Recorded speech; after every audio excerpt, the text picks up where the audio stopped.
পশ্চিমবঙ্গের বিধানসভা নির্বাচন শেষ হয়েছে। এর মধ্যে তারকা সমৃদ্ধ তৃণমূল কংগ্রেস দলের ভরাডুবি হয়েছে। এ দলেরই সংসদ সদস্য ছিলেন টলিউড নির্মাতা রাজ চক্রবর্তী। গত 4 মে নির্বাচনের ফল ঘোষণার দিন ব্যারাকপুরের গণনা কেন্দ্র থেকে বেরোনোর সময় এক নজিরবিহীন পরিস্থিতির সম্মুখীন হন এই নির্মাতা।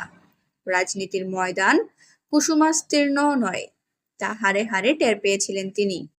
2026 সালের বিধানসভা নির্বাচনে ব্যারাকপুর কেন্দ্র থেকে পরাজয়ের পর এবার সক্রিয় রাজনীতি থেকে সন্ন্যাস নেওয়ার ঘোষণা দিলেন রাজ চক্রবর্তী।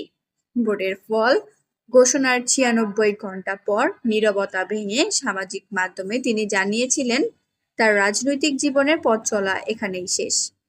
রাজকে একটা সময় যারা তার গলায় ফুলের মালা পরানোর জন্য ব্যতিব্যস্ত হয়ে পড়েছিলেন, আজ তাদের একাংশই চোর চোর স্লোগান তুলে তার দিকে কাদা ও চটি ছোড়েন বলে অভিযোগ।